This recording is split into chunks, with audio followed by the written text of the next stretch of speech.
with Disabilities Education Act, IDEA, and its implementing regulations, and the Mckinney Vento Homeless Assistance Act, Mckinney Vento Act. This Q&A document represents the department's current thinking on these topics. It does not create or confer any rights for or on any person. This Q&A document does not impose any requirements beyond those required under applicable law and regulations.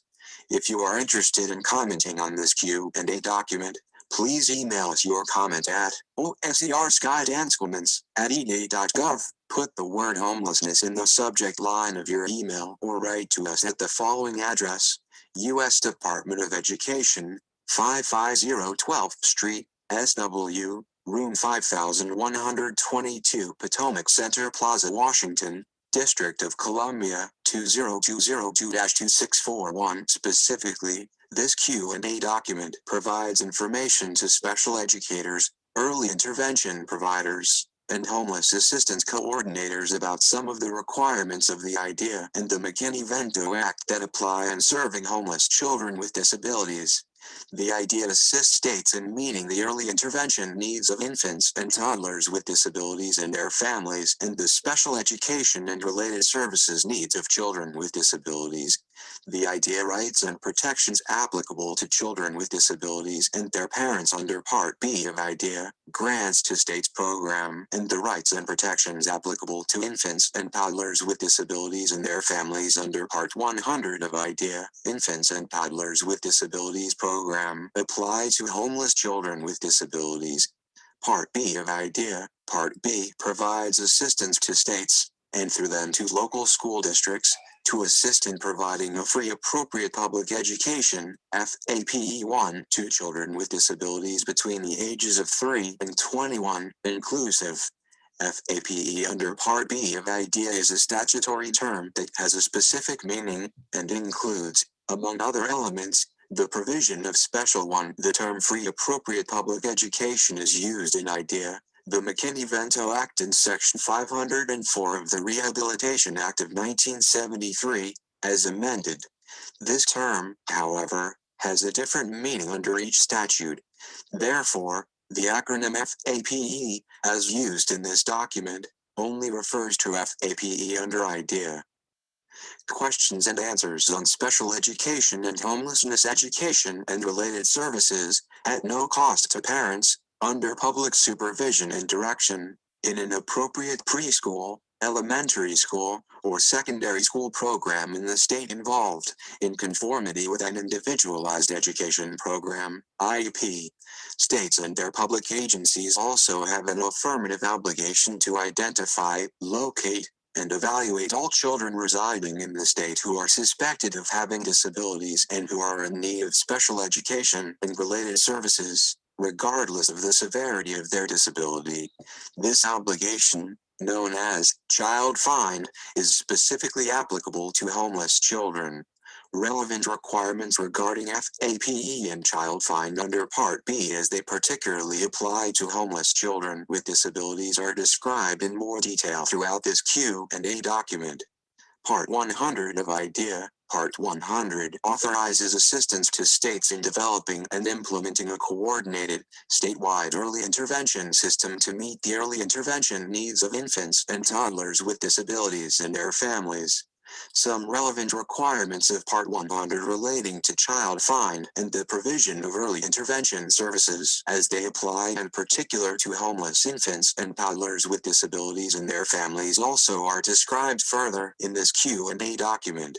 In addition, two federal civil rights laws, Section 504 of the Rehabilitation Act of 1973, Section 504, and Title II of the Americans with Disabilities Act, Title II, protect students with disabilities.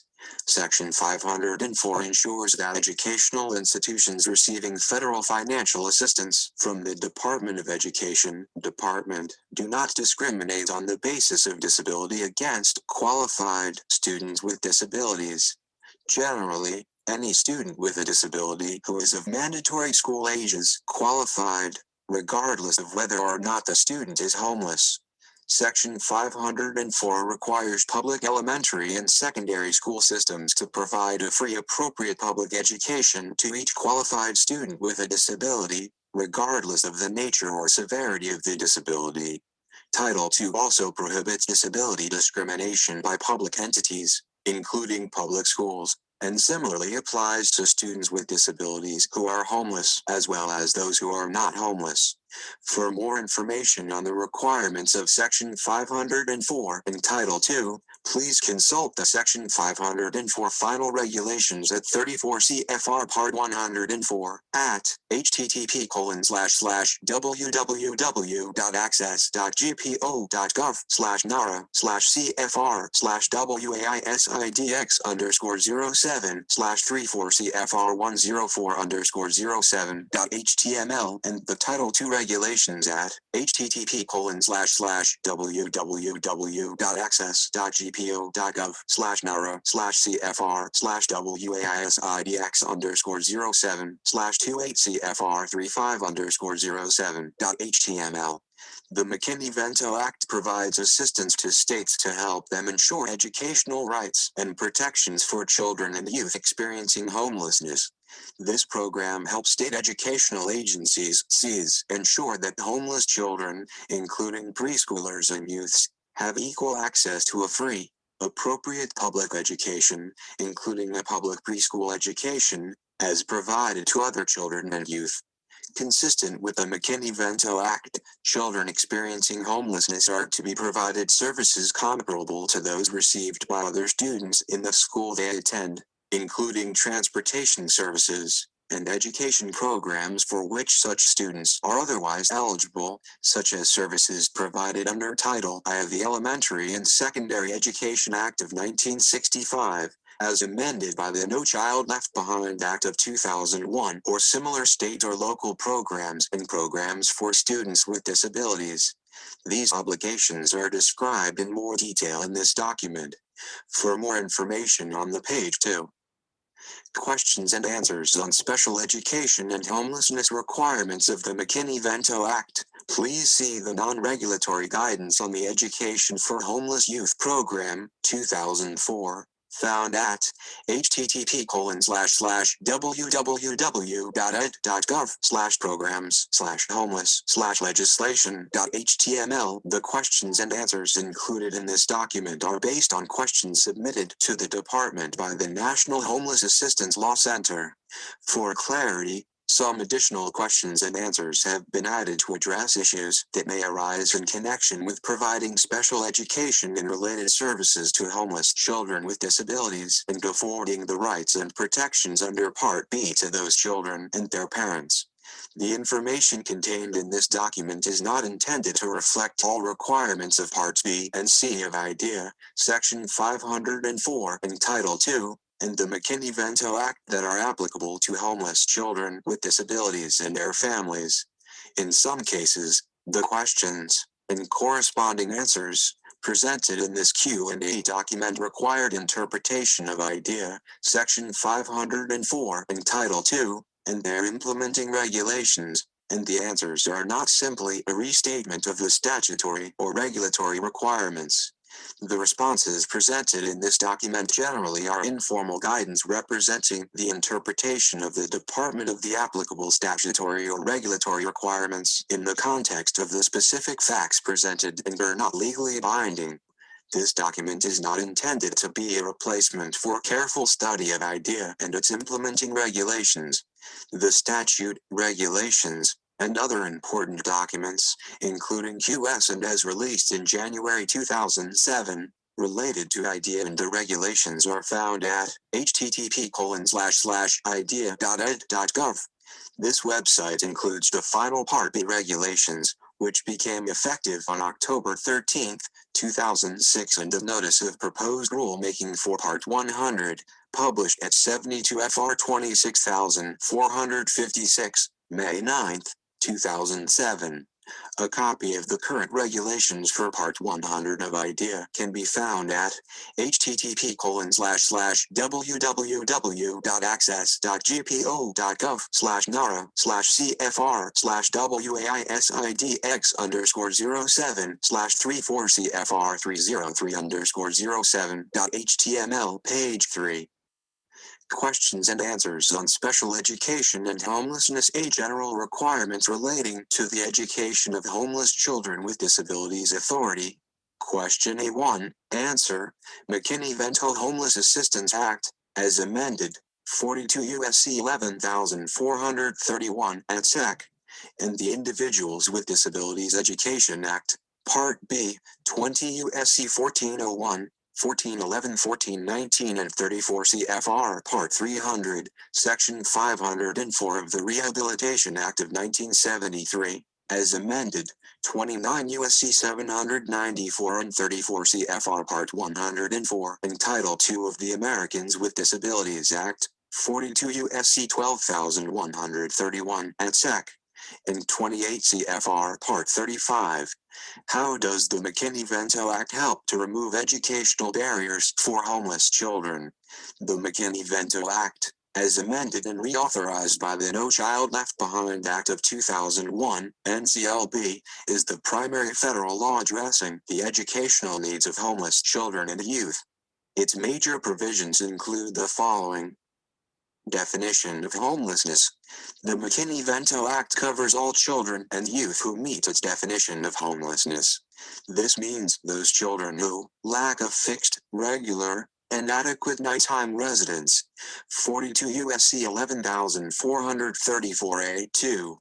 The examples listed in the law include children and youth who share the housing of other persons due to loss of housing, economic hardship, or a similar reason. Live in motels, hotels, trailer parks, or camping grounds due to the lack of alternative adequate accommodations. Live in emergency or transitional shelters. Are abandoned in hospitals. Are awaiting foster care placement. Have a primary nighttime residence that is a public or private place not designed for or ordinarily used as a regular sleeping accommodation for human beings.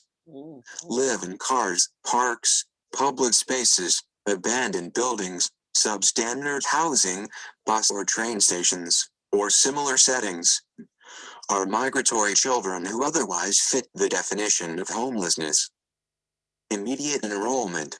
Children experiencing homelessness must be able to enroll in school immediately, even if they are unable to produce records normally required for enrollment, such as previous academic records, medical records, proof of page 4.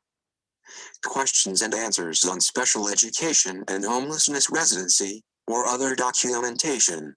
If the child needs to obtain immunizations, or medical or immunization records, the enrolling school must immediately refer the parent or guardian of the child or youth to the designated local educational agency, LEA liaison, who must assist in obtaining necessary immunizations, or immunization or medical records. Comparable services. Homeless children must have services available that are comparable to those offered to non-homeless children. Homeless children with disabilities must have equal access to FAPE under Part B as would be provided to other children with disabilities. Their ability to participate in special education programs cannot be hindered by homelessness or such related factors as frequent school transfers. Supplemental services. School districts may receive McKinney Vento subgrants that can be used to provide supplemental services such as tutoring, expedited evaluations for special education or other services, school supplies, or 2C42 U.S.C. 11,433d. Referrals for health services. Question A2. Answer. What rights are afforded to homeless children with disabilities under Part B? Part B requires that all eligible children with disabilities have available to them FAPE, including special education and related services designed to meet the particular needs of each child with a disability. Children with disabilities who are homeless have the same right to FAPE under Part B as non-homeless children with disabilities. Homeless children with disabilities and their parents are subject to the same IDEA protections and requirements as children with disabilities and their parents who are not homeless. These requirements include the parental consent, evaluation, and eligibility requirements in 34 CFR paragraph 300.300 through 300.311, the IEP requirements in 34 CFR paragraph 300.320 through 300.324, the least restrictive environment and placement requirements in 34 CFR paragraph 300.114 through 300.117, and the procedural safeguards and due process rights, including the discipline procedures in 34 CFR 2. Supplemental services provided under Mckinney Vento are not necessarily the same as supplemental educational services provided under Section 1116 of Title I of the Elementary and Secondary Education Act as amended by NCLB. Supplemental services under NCLB can be provided to children of low-income families who attend a Title I school that has been designated by the state to be in need of improvement for more than 1 year. A homeless child attending such a school may be eligible to receive supplemental services under both Mckinney Vento and NCLB. Page 5. Questions and answers on special education and homelessness paragraph 300.500 through 300.536. Generally, students eligible for services under Part B also are covered by Section 504 and Title II. One way to meet the free appropriate public education requirements of Section 504 and Title II is by implementing an IEP developed in accordance with Part B of IDEA. 34 CFR paragraph 104.33 B2. Page 6. Questions and answers on special education and homelessness. B. Child Find and Homeless Students Authority. Question B1. Answer. The requirements for child find under Part B are found in the Part B regulations at 34 CFR paragraph 300.111. The requirements for location of children and notification under Section 504 are found in the Section 504 regulations at 34 CFR paragraph 104.32. What are Part B's child find requirements? How do these requirements apply to children and youth who are homeless? Under 34 CFR paragraph 300.111a1I, all children with disabilities residing in the state, including children with disabilities who are homeless or are wards of the state, and children with disabilities attending private schools, who are in need of special education and related services, regardless of the severity of their disability, must be identified, located, and evaluated. This requirement, known as child find, includes activities to determine whether a child is a child suspected of having a disability who should be referred for evaluation to determine eligibility for special education and related services under Part B. Referrals of homeless children can be made from any source that suspects a child may be eligible for special education and related services. Therefore, persons such as employees of the CLE or other public agencies responsible for the education or care of the child may identify homeless children suspected of having disabilities who may be in need of special education and related services. Highly mobile homeless children often fail to remain in one school long enough to be appropriately diagnosed with a disability. As a result, school and district administrators, consistent with applicable child find requirements, should consider that homeless children may be at greater risk of having undiagnosed disabilities. Public agencies should coordinate with staff of emergency shelters, transitional shelters, independent living programs, street outreach programs, and other advocacy organizations to assist in identifying the warning signs of a disability as quickly as possible so that homeless children suspected of having disabilities can be evaluated, and if found eligible, receive required special education and related services. What rights do parents of homeless children have during child find? Once a public agency or school district identifies any child through the Part B child find process as a child suspected of having a question B2, answer, page 7. Questions and answers on special education and homelessness disability. The procedural safeguards in 34 CFR paragraph 300.500 through 300.536 become applicable. These procedural safeguards, which are fully applicable to parents of homeless children, include, among other protections, written prior notice of the school district's proposed action to evaluate the child for possible eligibility for services under Part B, which must include an explanation of the reasons for the proposed action. 34 CFR paragraph 300.503 A and B 1, 2. This prior written notice must reflect all of the content requirements in 34 CFR paragraph 300.503 B. Under 34 CFR paragraph 300.503 C 1, this prior written notice must be written in language understandable to the general public and provided in the parent's native language or other mode of communication used by the parent unless it is clearly not feasible to do so. If the language or other mode of communication of the parent is not a written language, 34 CFR paragraph 300.503 C2 I2 requires the public agency to take steps to ensure that the notice is translated orally or by other means for the parent in his or her native language or other mode of communication, and that the parent understands the content of the notice. In addition to the prior written notice, a copy of the procedural safeguards available to the parents of a child with a disability under Part B, which must contain a full explanation of those safeguards, also must be given to the parents upon initial referral or parent request for evaluation. 34 CFR paragraph 300.504 A1 and C. The notice of procedural safeguards also must be provided in language understandable to the general public and in the parent's native language or other mode of communication, unless it clearly is not feasible to do so. If the parent's native language or other mode of communication is not a written language, the same requirements for oral translation or other communication to the parent which apply to the prior written notice in paragraph 300.503 C2 are applicable to the procedural safeguards notice.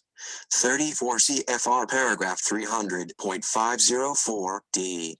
A parent who disagrees with the public agency or school district on matters arising under Part B, including matters arising prior to the filing of a due process complaint, must have the opportunity to resolve the dispute through the mediation process described at 34 CFR paragraph 300.506.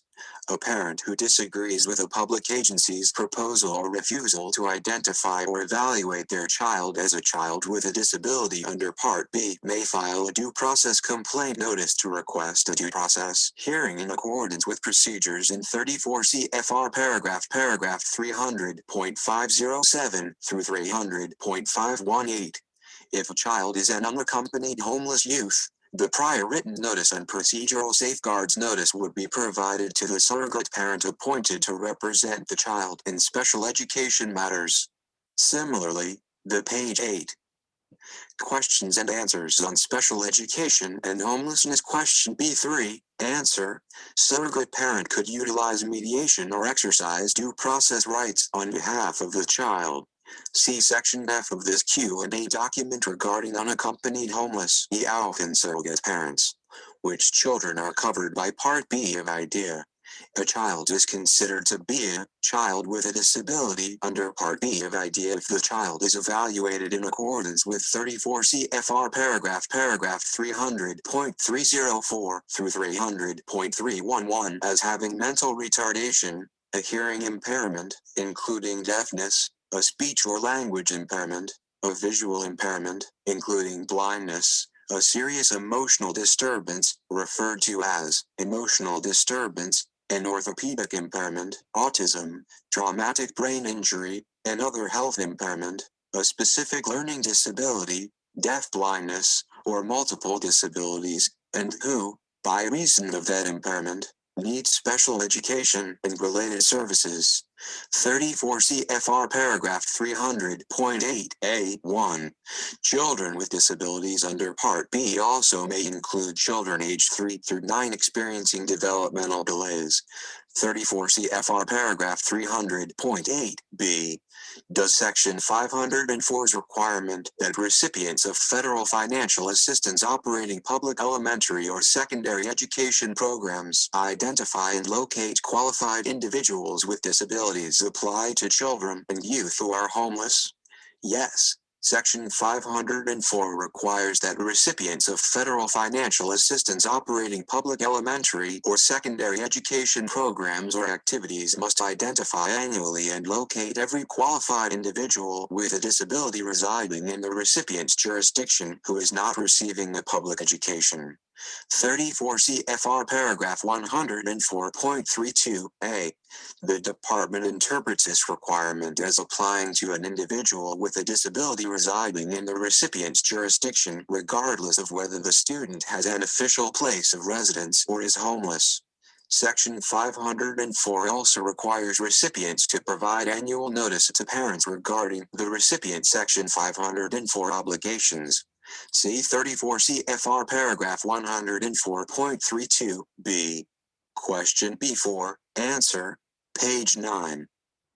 Questions and answers on special education and homelessness. Question B5, answer, which individuals are considered disabled under Section 504 in Title II? Under Section 504 in Title II, individual with a disability means any person who has a physical or mental impairment that substantially limits one or more major life activities, has a record of such an impairment, or is regarded as having such an impairment. Page 10. Questions and answers on special education and homelessness. See Evaluations Authority. Question C1, answer. The Part B requirements for consent and evaluations are found at 34 CFR paragraph 300.300 through 300.311. The IEP requirements for children who transfer from one public agency to another public agency within the same school year are found at 34 CFR paragraph 300.323 E, F, and G.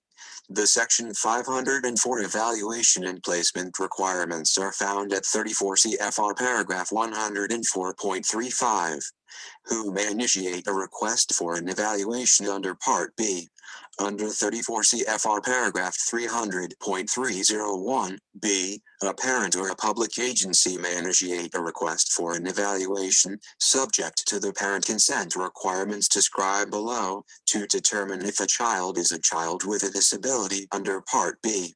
As defined in 34 CFR paragraph 300.30, parent means a biological or adoptive parent of a child, a foster parent, unless state law, regulations, or contractual obligations with a state or local entity prohibit a foster parent from acting as a parent, a guardian generally authorized to act as the child's parent, or authorized to make educational decisions for the child, but not the state if the child is a ward of the state, an individual acting in the place of a biological or adoptive parent, including a grandparent, step-parent, or other relative with whom the child lives, or an individual who is legally responsible for the child's welfare, or a surrogate parent who has been appointed in accordance with 34 CFR paragraph 300.519 or Section 639A5 of IDEA. See Section F of this Q&A document regarding unaccompanied homeless youth and surrogate parents. How do the parental consent requirements for initial evaluations and re-evaluations under Part B apply to homeless children with disabilities? The Part B parental consent requirements for evaluations and re-evaluations are fully applicable to parents of homeless children. Under 34 CFR paragraph 300.300A1I, a public agency proposing to conduct an initial evaluation to determine if a child qualifies as a child with a disability under 34 CFR paragraph 300.8 must, after providing notice consistent with 34 CFR paragraph 300.503 and 300.504, obtain informed consent from the parent of the child, consistent with 34 CFR paragraph 300.9, before conducting the evaluation.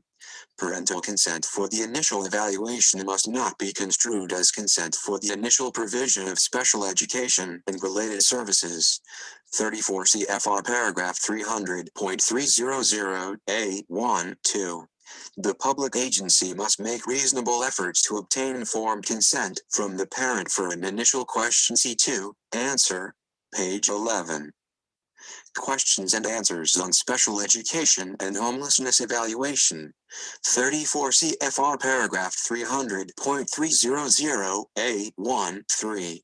Under 34 CFR paragraph 300.300D5, a public agency must document its attempts to obtain parental consent consistent with 34 CFR paragraph 300.322D. Documentation could include keeping detailed records of telephone calls made or attempted and the results of those calls, copies of correspondence sent to the parents and any responses received, and detailed records of visits made to the parent's home or place of employment and the results of those visits. In the case of a child who is homeless, reasonable efforts may include, if applicable, attempts to contact the family's caseworker or other staff at an emergency shelter, transitional shelter, independent living program, or street outreach program.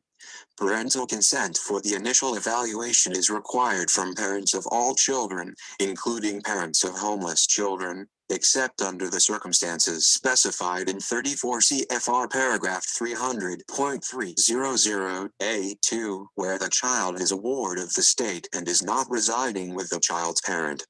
For unaccompanied homeless youth, the requisite consent could be provided by a surrogate parent appointed in accordance with 34 CFR paragraph 300.519. See Section F of this Q&A document regarding unaccompanied homeless youth and surrogate parents. In addition, a public agency must obtain informed parental consent prior to conducting any reevaluation of a child with a disability. 34 CFR paragraph 300.300C1I. However, informed parental consent for the reevaluation need not be obtained if the public agency can demonstrate that it made reasonable efforts to obtain consent and the child's parent failed to respond. 34 CFR paragraph 300.300C2. Under 34 CFR paragraph 300.300D5, the public agency must document its attempts to obtain parental consent for the reevaluation, consistent with 34 CFR paragraph 300.322D, as described above. In the case of a child who is homeless, reasonable efforts may include, if applicable, attempts to contact the family's caseworker or other staff at an emergency shelter, transitional shelter, independent living program, or street outreach program. If the parent of a child enrolled in or seeking to enroll in public school refuses to consent to the initial evaluation or reevaluation or fails to respond to the request to provide consent for the initial evaluation, the public agency may, but is not required to, pursue the evaluation or reevaluation by using the procedural safeguards in Subpart E of the Part B regulations, including the mediation procedures under 34 CFR paragraph 300.506 or the due process procedures in 34 CFR paragraph 300.507 through 300.516. If appropriate, except to the extent inconsistent with state law relating to such parental consent. 34 CFR paragraph 300.300A3I and 300.300C1-2. Page 12. Questions and answers on special education and homelessness. Question C3, answer. How do the Part B requirements for conducting initial evaluations apply to homeless children? Under Part B, evaluations of all children, including homeless children, are subject to the requirements of 34 CFR paragraph 300.304 and 300.305. Requirements for eligibility determinations for all children are subject to the requirements of 34 CFR paragraph 300.306. For children suspected of having specific learning disabilities, The requirements in 34 CFR paragraph 300.307 through 300.311 also are applicable. What follows is a summary of some of the relevant requirements of Part B that are applicable to initial evaluations and re-evaluations of all children who have disabilities or who are suspected of having disabilities. The purpose of the Part B evaluation, as defined at 34 CFR paragraph 300.15, is to determine whether the child has a disability and the nature and extent of the special education and related services that the child needs. The public agency must provide the parents prior written notice in accordance with 34 CFR paragraph 300.503, describing any evaluation procedures the agency proposes to conduct. 34 CFR paragraph 300.304a. In conducting the evaluation, the school district must use a variety of assessment tools and strategies to gather relevant functional, developmental, and academic information about the child, including information provided by the parent that may assist in determining whether the child is a child with a disability and the child's educational needs. 34 CFR paragraph 300.304b1. No single measure or assessment may be used as the sole criterion for determining whether a child is a child with a disability and an appropriate educational program for the child. 34 CFR paragraph 300.304b2. Assessments and other evaluation materials must be selected and administered so as not to be discriminatory on a racial or cultural basis. 34 CFR paragraph 300.304c1i must be valid and reliable, and must be administered by trained and knowledgeable personnel. 34 CFR paragraph 300.304c13 IV. Also, assessments or other evaluation materials must be provided and administered in the child's native language or other mode of communication and in the form most likely to yield accurate information on what the child knows and can do academically, developmentally, and functionally, unless it is clearly not feasible to do so. 34 CFR paragraph 300.304c12. The child must be assessed in all areas related to the suspected disability, including, if appropriate, health, vision, hearing, social and emotional status, general intelligence, academic performance, communicative status, and motor abilities. 34 CFR paragraph 300.304c4. The additional requirements for review of existing evaluation data on the child in 34 CFR paragraph 300.305 also are page 13. Questions and answers on special education and homelessness. Question C4. Answer. Applicable to initial evaluations, if determined appropriate, and any reevaluations conducted under Part B. If a school district knows that a child is homeless and, therefore, may leave a school prior to the completion of special education evaluations, must the school district begin the process of initial evaluations? Yes. Consistent with the child find obligation in 34 CFR paragraph 300.111 described above, all children who are suspected of having disabilities and who are in need of special education and related services, including homeless children, must be evaluated in a timely manner and without undue delay before the initial provision of special education and related services. Either a parent or a public agency may initiate a request for an initial evaluation. 34 CFR paragraph 300.301b. Under 34 CFR paragraph 300.301c1, once parental consent is obtained, an initial evaluation must be completed within 60 days or, if the state establishes a time frame within which the evaluation must be conducted, within that time frame. With the exception noted in question C5 below, the requirement for timely initial evaluations applies to homeless children who transfer to a new public agency or school district. Under 34 CFR paragraph 300.304c5, Assessments of children with disabilities who transfer from one public agency to another public agency in the same school year must be coordinated with those children's prior and subsequent public agencies, as necessary and as expeditiously as possible, consistent with paragraph 300.301 D2 and E described in question C5 below, to ensure prompt completion of full evaluations. How does the exception to the timeline for completion of evaluations apply to children who are homeless?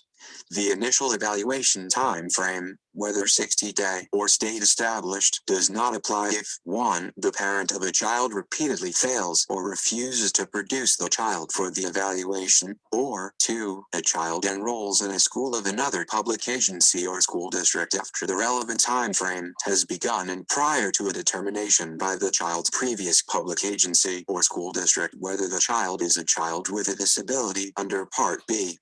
34 CFR paragraph 300.301 D. In the latter situation, the new public agency or school district may extend the 60-day or state-established time frame only if 1. It is making sufficient progress to ensure prompt completion of the evaluation, and 2. The parent in the question C5, answer, page 14. Questions and answers on special education and homelessness. Question C6, answer, new public agency agree to a specific time when the evaluation will be completed. 34 CFR paragraph 300.301 E. How does the evaluation process proceed when the child who is homeless transfers to a new school district before the previous school district completes the evaluation and eligibility process?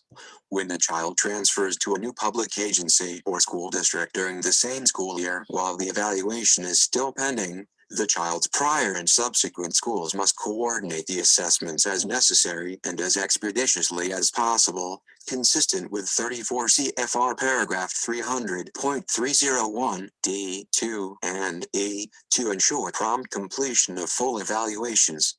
34 CFR paragraph 300.304 C5.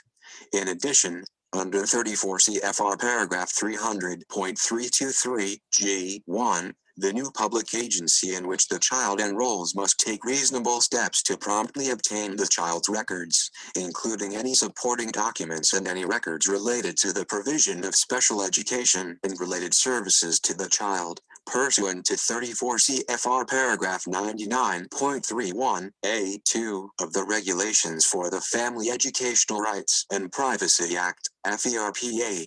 These FERPA regulations permit disclosure without parent consent of a student's education records to officials of a school or school system where a student seeks or intends to enroll. Under 34 CFR paragraph 300.323 G2, the previous public agency or school district in which the child was enrolled must take reasonable steps to promptly respond to the request for the student's records.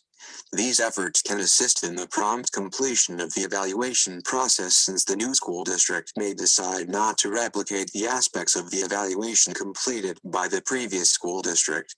If records are shared in a timely manner, the new school district will be able to incorporate the previous school district's evaluations in making its eligibility determination for the child and in developing the child's IEP, if appropriate. In addition, the new school district will have access to the information it needs to determine whether further evaluations or assessments are necessary before making its eligibility determination. What are the evaluation and placement requirements under Section 504 for homeless children?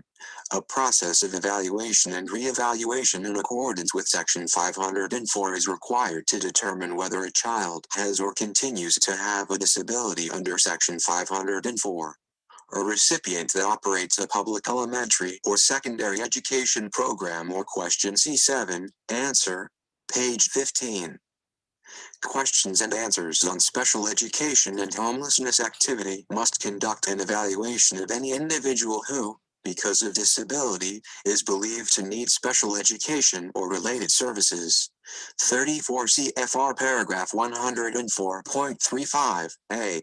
The evaluation must use established standards and procedures, including tests and other evaluation materials that have been properly validated for the specific purpose and must be administered by trained personnel. 34 CFR paragraph 104.35b1. In interpreting evaluation data and in making placement decisions, the recipient must draw upon information from a variety of sources, including aptitude and achievement tests, teacher recommendations, physical condition, social or cultural background, and adaptive behavior, and must ensure that information obtained from these sources is documented and carefully considered. 34 CFR paragraph 104.35c. If the student is found to have a disability under Section 504, then an appropriate placement decision is made by a group of persons who are knowledgeable about the student, the meaning of the evaluation data, and the placement options. 34 CFR paragraph 104.35c3. School districts also may create a plan or other document describing the evaluation and placement decisions they make pursuant to Section 504. A recipient also is required to establish procedures for the periodic reevaluation of students who have been provided special education and related services. The Section 504 regulations specify that evaluation procedures established under IDEA would satisfy this requirement. 34 CFR paragraph 104.35d. Page 16. Questions and answers on special education and homelessness de-eligibility and IEP's authority. Question D1. Answer. The requirements for the eligibility determination are found at 34 CFR paragraph 300.306. The requirements for parent consent for the initial provision of special education and related services are found at 34 CFR paragraph 300.300b. The requirements for development and implementation of IEPs are found at 34 CFR paragraph 300.320 through 300.324.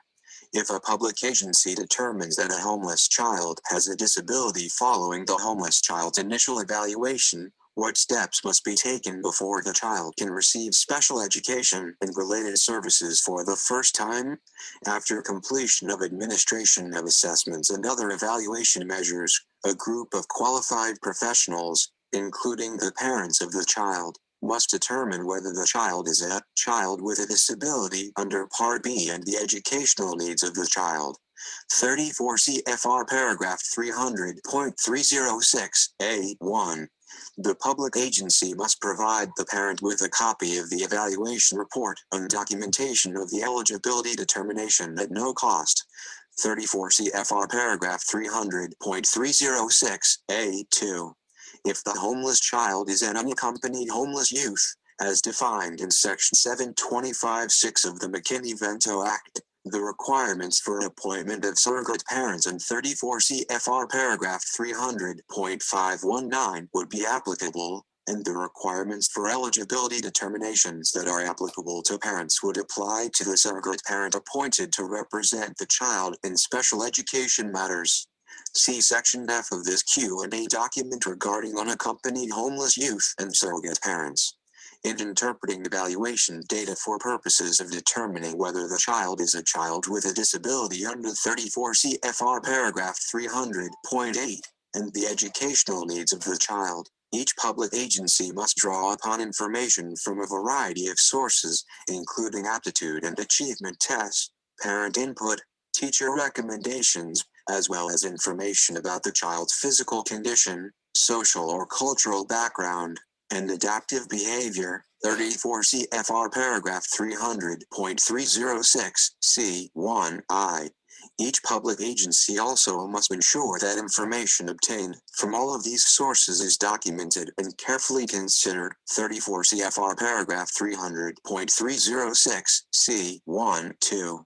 If a determination is made that the child has a disability and needs special education and related services, An IEP that meets the requirements of paragraph 300.320 through 300.324 must be developed for the child. 34 CFR paragraph 300.306 C2. Page 17. Questions and answers on special education and homelessness. Question D2. Answer. Must parents of children with disabilities give their informed consent before their child's IEP is developed and implemented for the first time? What happens if the parent of a homeless child with a disability fails to respond to the request for consent? A public agency that is responsible for making FAPE available to a child with a disability must obtain informed consent from the parent for the initial provision of special education and related services. 34 CFR paragraph 300.300B1.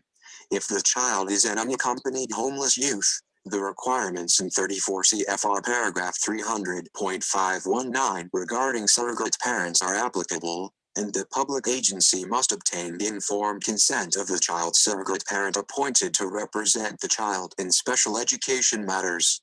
See Section F of this Q&A document regarding unaccompanied homeless youth and surrogate parents. The public agency must make reasonable efforts to obtain informed consent from the parent or surrogate parent for the initial provision of special education and related services. 34 CFR paragraph 300.300B2.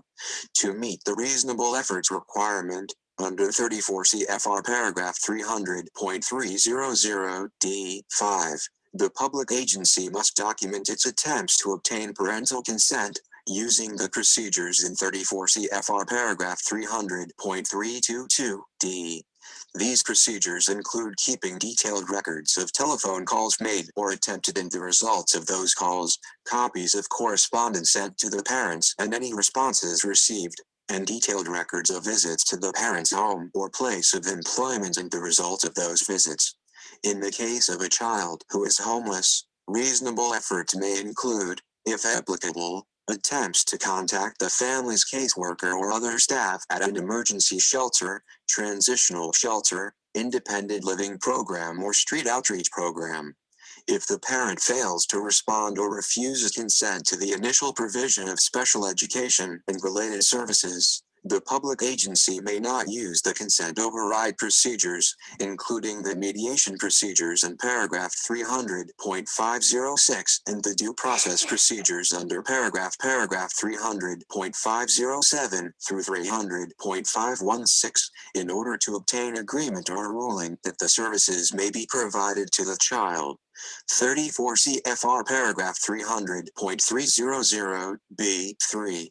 If the parent refuses to consent to the initial provision of special education and related services or fails to respond to a request to provide consent for the initial provision of special education and related services, the public agency or school district is not required to convene an IEP meeting to develop an IEP for the child for the special education services for which the parent's consent was requested.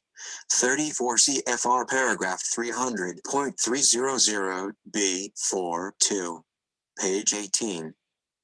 Questions and answers on special education and homelessness. Question D3. Answer.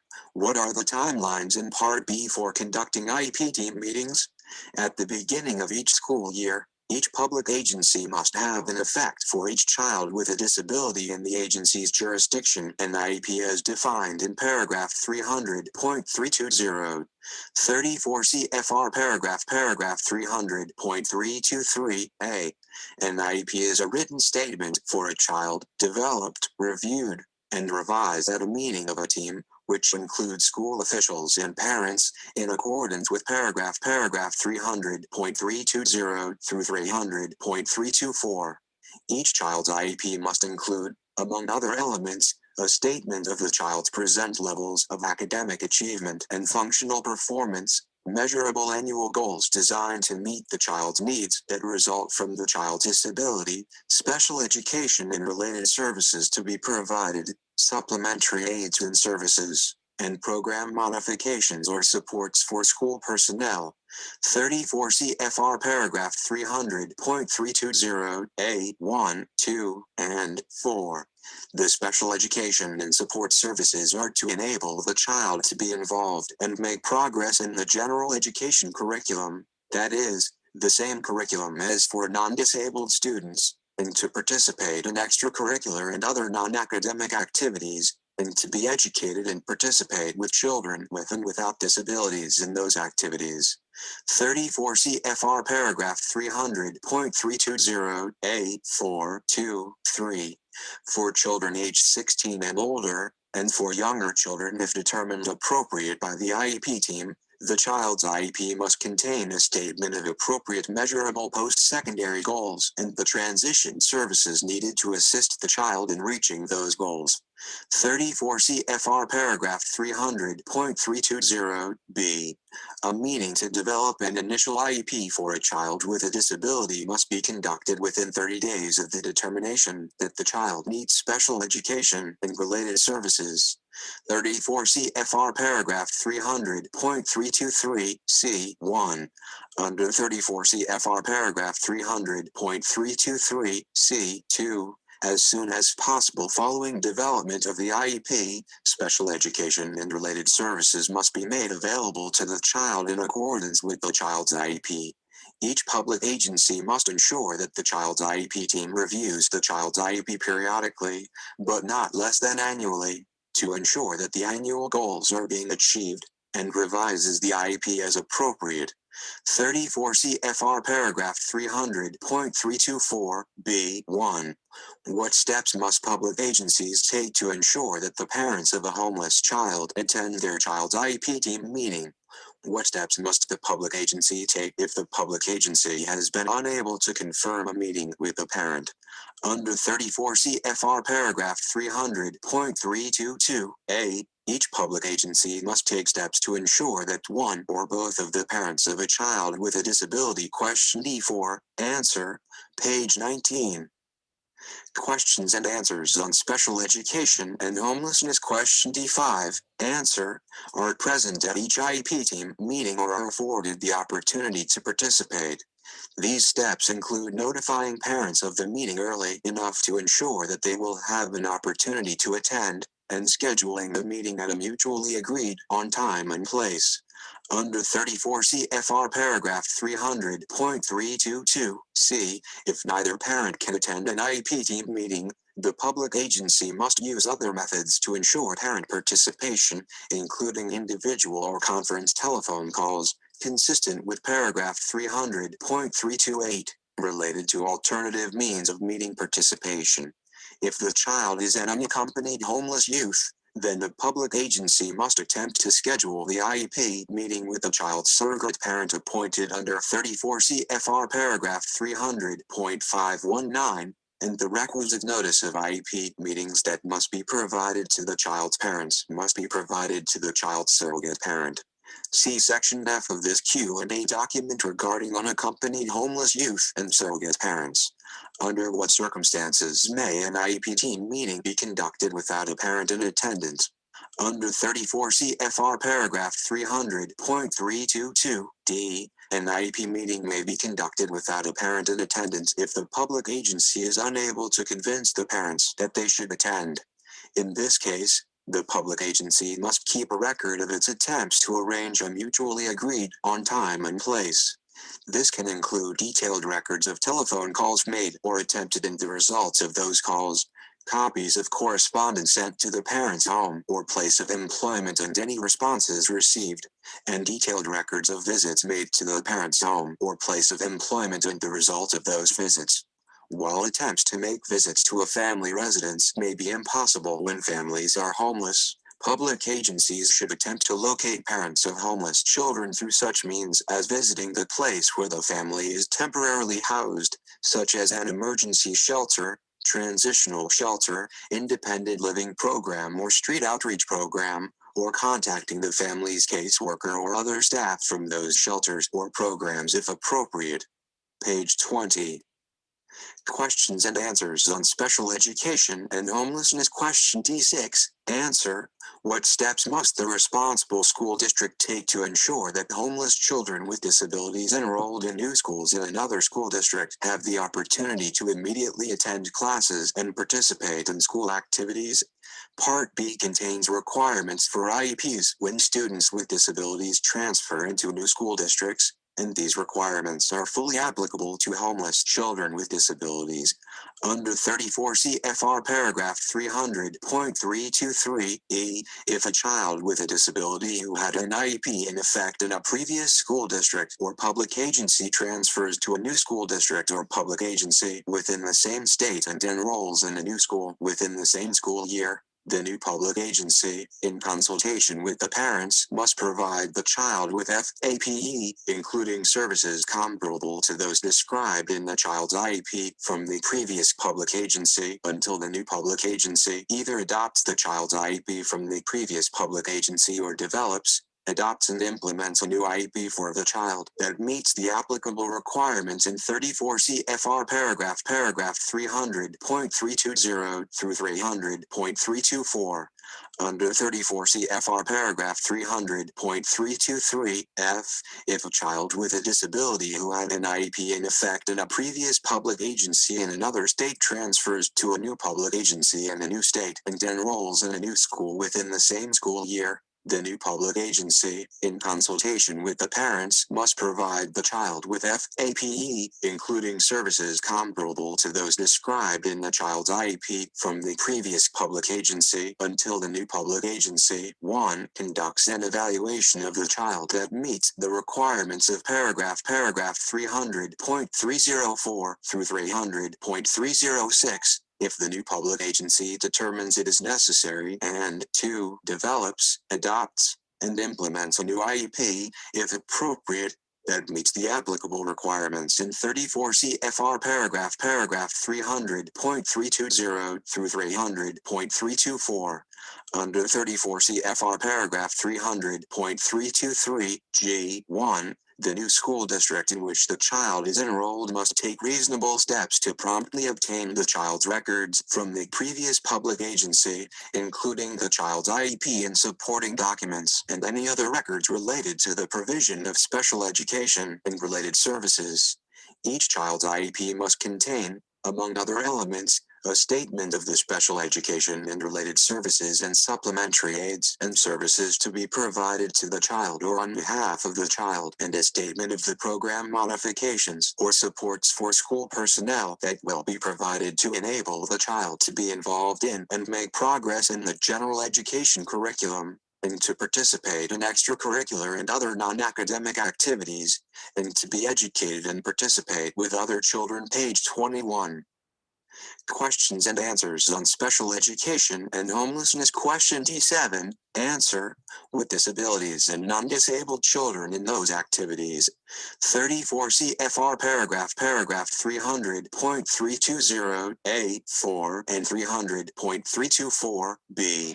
Further, under 34 CFR paragraph 300.107, states must ensure that their public agencies take steps to afford children with disabilities an equal opportunity for participation in non-academic and extracurricular services and activities, including counseling services, athletics, transportation, health services, recreational activities, special interest groups or clubs sponsored by the public agency, referrals to agencies that provide assistance to individuals with disabilities, and employment of students, including both employment by the public agency and assistance in making outside employment available. Through appropriate implementation of these and other applicable provisions, public agencies can ensure that homeless children with disabilities can promptly attend school and receive required instruction and services, as well as participate in the range of non-academic and extracurricular activities available to other children with and without disabilities. What options are available when an out-of-state transfer student who is homeless cannot produce an IEP, and the parent is the source for identifying comparable services? The Part B regulations require, at 34 CFR paragraph 300.323 G, the new public agency and the previous public agency to take steps to facilitate the transition for a child who transfers to a new public agency that is either in the same state or in a different state and enrolls in a new school in the same school year. 34 CFR paragraph 300.323 E and F. The new public agency in which the child enrolls must take reasonable steps to promptly obtain the child's records, including the IEP and supporting documents and any other records relating to the provision of special education or related services to the child, from the previous public agency in which the child was enrolled, pursuant to 34 CFR paragraph 99.31 A2. 34 CFR paragraph 300.323 G1. The previous public agency in which the child was enrolled must take reasonable steps to promptly respond to the request from the new public agency. 34 CFR paragraph 300.323 G2. Similarly, the Mckinney Vento Act requires children experiencing homelessness to be able to immediately enroll in school, even if they are unable to produce records normally required for enrollment, such as previous academic records, which include IEPs. If, after taking these reasonable steps, the new public agency is not able to obtain the IEP from the previous public agency or from the page 22. Questions and answers on special education and homelessness. Question D8. Answer: Parent, the new public agency is not required to provide services to the child pursuant to 34 CFR paragraph 300.323 F2. This is because the new public agency, in consultation with the parents, would be unable to determine what constitutes comparable services for the child, since the determination must be based on the services contained in the child's IEP from the previous public agency. However, the new public agency must place the child in the regular school program and conduct an evaluation and eligibility determination pursuant to 34 CFR paragraph 300.304 through 300.306 if determined to be necessary by the new public agency. 34 CFR paragraph 300.323 F1.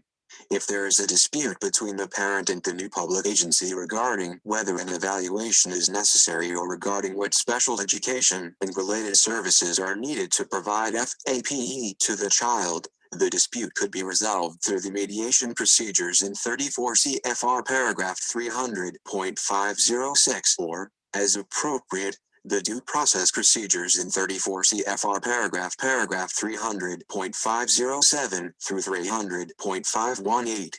Once a due process complaint notice requesting a due process hearing is filed, under 34 CFR paragraph 300.518b, the child, with the consent of the parents, must be placed in the regular school program during the pendency of any due process proceedings. How can parents of homeless children with disabilities exercise their due process rights or file state complaints when their child has no fixed residence? If a parent of a child with a disability disagrees with a public agency on any matter regarding the identification, evaluation, or educational placement of the child, or the provision of a free appropriate public education to the child, the parent may exercise their due process rights as described at 34 CFR paragraph 300.507 through 300.518. In filing a due process complaint notice to request a due process hearing as outlined in 34 CFR paragraph 300.507 through 300.508. For homeless children or youth within the meaning of the Mckinney Vento Act, the due process complaint notice must include available contact information for the child, in lieu of the address of the child's residence, and the name of the school the child is attending. 34 CFR paragraph 300.508 A4. The public agency must inform the parent of any free or low-cost legal and other relevant services available in the area if the parent requests the information or the parent or the agency files a due process complaint to request a due process hearing. 34 CFR paragraph 300.507 B. If the homeless child or youth has no parent within the meaning of 34 CFR paragraph 300.30, the child's surrogate parent would exercise due process rights on the child's behalf. See Section F of this Q&A document regarding unaccompanied homeless youth on page 23. Questions and answers on special education and homelessness surrogate parents.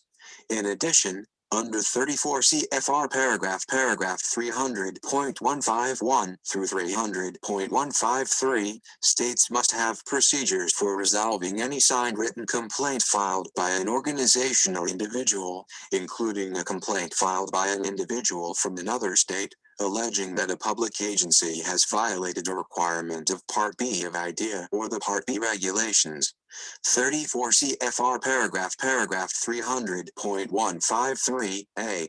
If a state complaint is filed alleging violations regarding a specific child, and the complaint involves a homeless child or youth within the meaning of the Mckinney Vento Act, the signed written complaint must include available contact information for the child, in lieu of the address of the child's residence, and the name of the school the child is attending. 34 CFR paragraph 300.153b-4-3. Page 24. Questions and answers on special education and homelessness schools of origin authority. Question 1. Answer. The requirements for schools of origin are found in the McKinney Vento Act at 42 U.S.C. 11,432 G3. The requirements for placements are found in the Part B regulations at 34 CFR paragraph 300.116. Can the homeless child's disability be a factor in determining whether continuing in a school of origin is in their best interest? Yes. The McKinney Vento Act defines school of origin as the school the child or youth attended when permanently housed or the school in which the child or youth was last enrolled. If a child becomes homeless, LEAs must, depending on what is in the best interest of the child, either continue the child's education in the school of origin or enroll the child in any public school that non-homeless students who live in the attendance area where the child is actually living are eligible to attend. In determining best interest, LEAs must, to the extent feasible, keep children in the school of origin, unless it is against the wishes of the parent or guardian. 42 U.S.C. 11,432 G3. Determinations regarding best interest are fact-specific and need to be made on an individual basis. Additionally, there may be circumstances in which the existence of a disability may factor into best interest determinations affecting school placements. Under 34 CFR paragraph 300.116a1, in determining the educational placement of a child with a disability, including a preschool child with a disability, each child's placement decision must be made by a group of persons, including the parents, and other persons knowledgeable about the child, the meaning of evaluation data, and placement options. Further, under 34 CFR paragraph 300.116b1-2, the child's placement is determined at least annually and is based on the child's IEP. Therefore, the placement group from the public agency responsible for providing FAPE to a homeless child with a disability would need to determine whether it would be appropriate to continue the child's placement in his or her school of origin or place the child in a new school. If a homeless child moves to a new school district in the same state during the same school year and elects to attend the school of origin, which school district is responsible for providing special education and related services? Question E2. Page 25.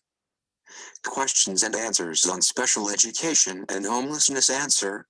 If a homeless child with a disability moves into a new school district in the same state but elects to attend the school of origin, the SEA, consistent with its general supervisory responsibility, must determine which public agency in the state is responsible for ensuring that the child receives FAPE. 34 CFR paragraph 300.149.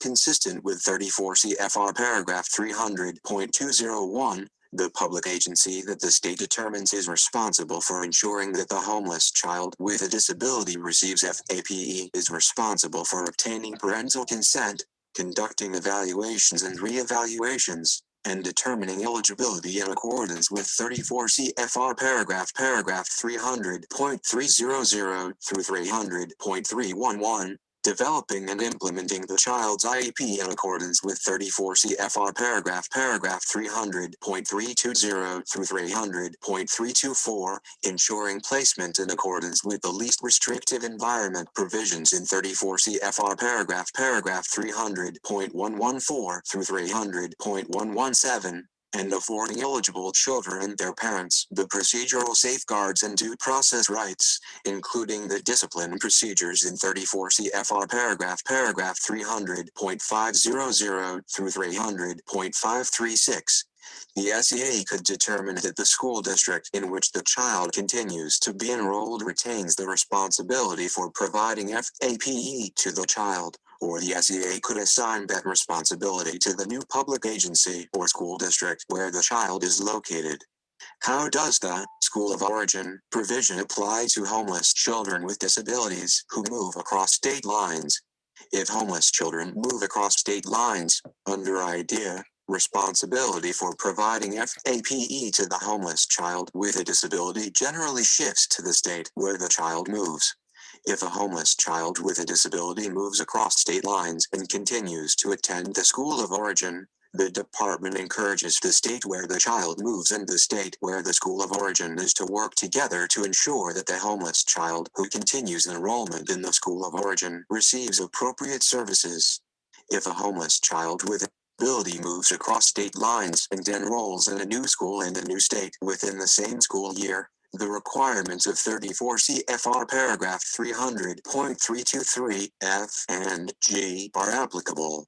Under 34 CFR paragraph 300.323 F, if a child with a disability who had an IEP that was in effect in a previous public agency in another state transfers to a public agency in a new state and enrolls in a new school within the same school year, the new public agency, in consultation with the parents, must provide the child with FAPE, including services comparable to those described. Question 3 answer.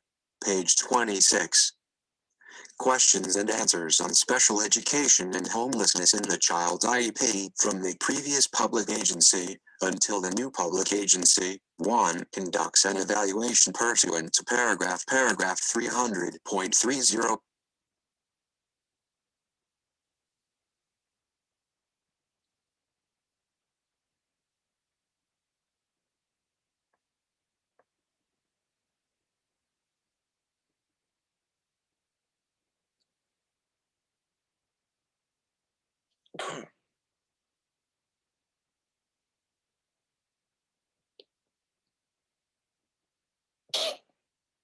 Until the new public agency. 1. Conducts an evaluation pursuant to paragraph 300.304 through 300.306, if determined to be necessary by the new public agency, and 2. Develops, adopts, and implements a new IEP, if appropriate, that meets the applicable requirements in paragraph 300.320 through 300.324.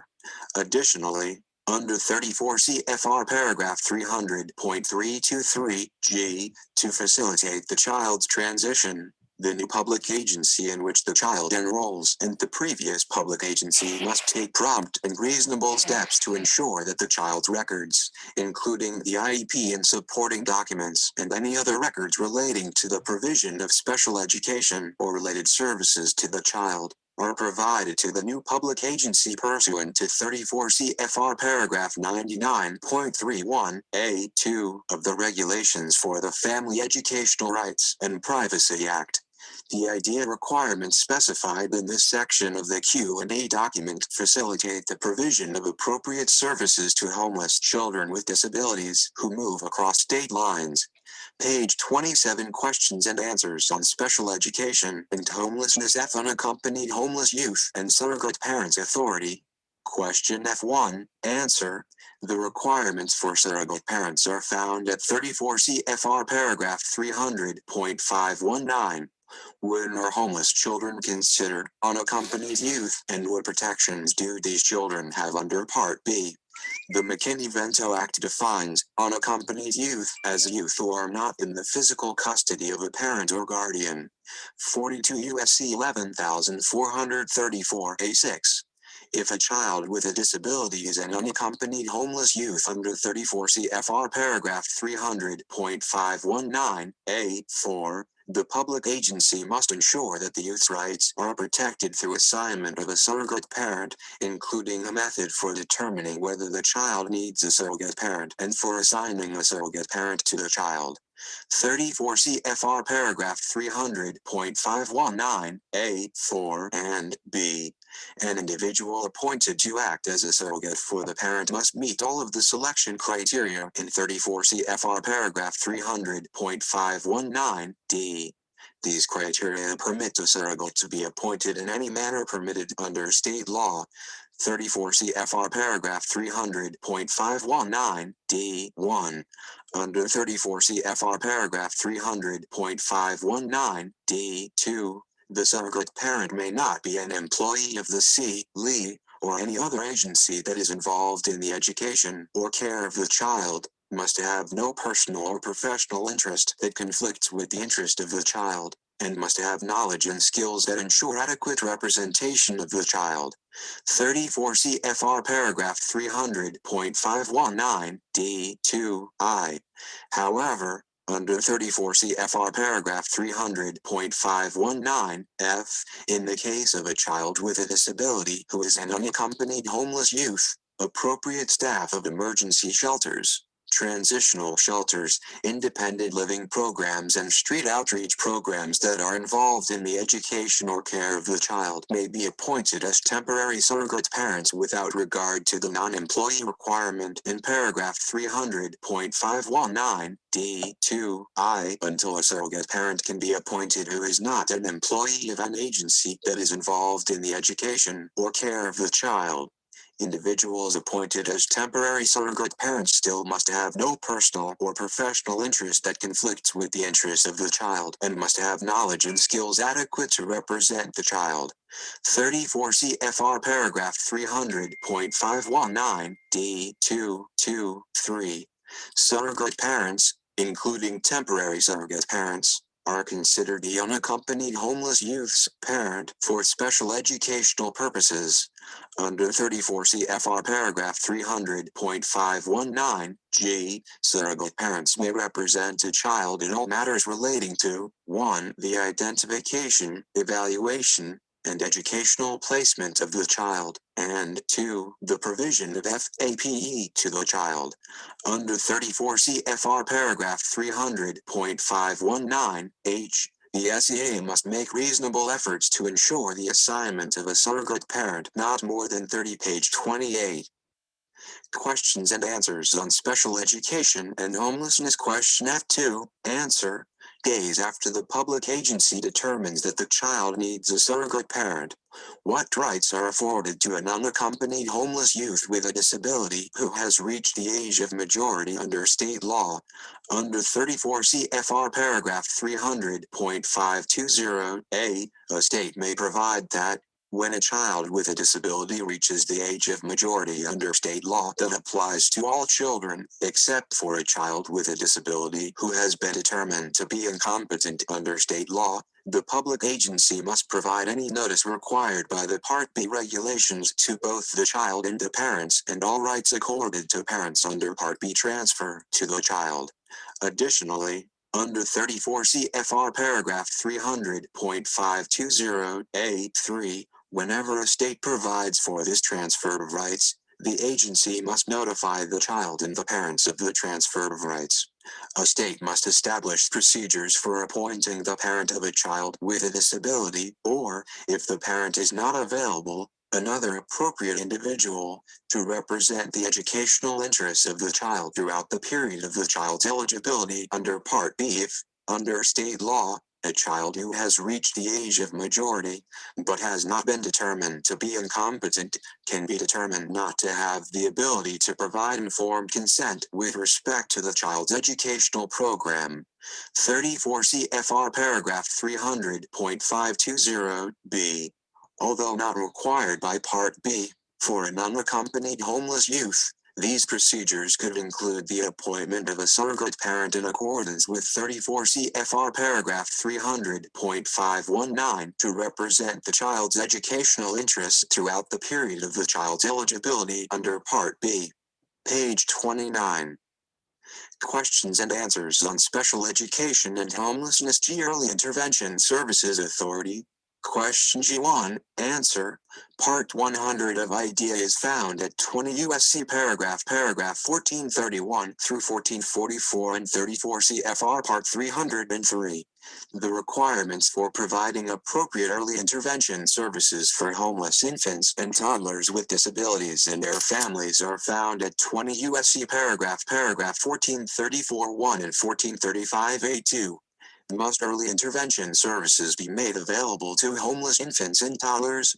Part 100 of IDEA requires states that accept Part 100 funds to make appropriate early intervention services available to infants and toddlers with disabilities and their families located in the state, including infants and toddlers with disabilities and their families who are homeless.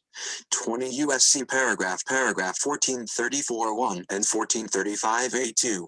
Infants and toddlers with disabilities include children under the age of 3 who need early intervention services because they, 1, are experiencing developmental delays, as measured by appropriate diagnostic instruments and procedures, in one or more of these developmental areas: cognitive, physical, including vision and hearing, communication, social or emotional or adaptive, or 2, have a diagnosed physical or mental condition that has a high probability of resulting in developmental delay.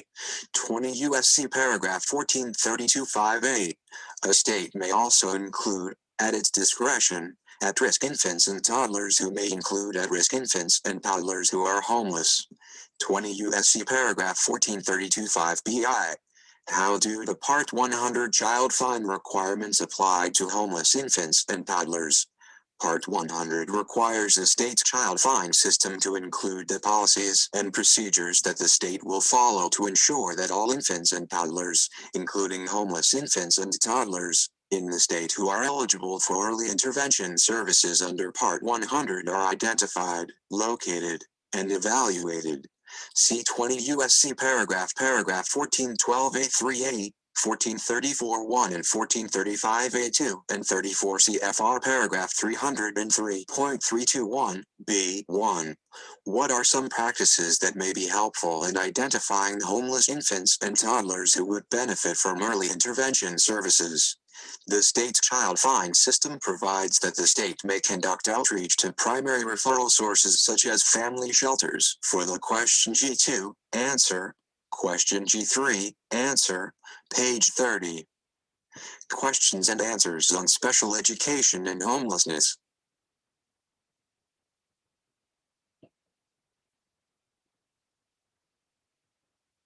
Health service offices and public schools by providing these entities with public awareness materials about the state's Part 100 program.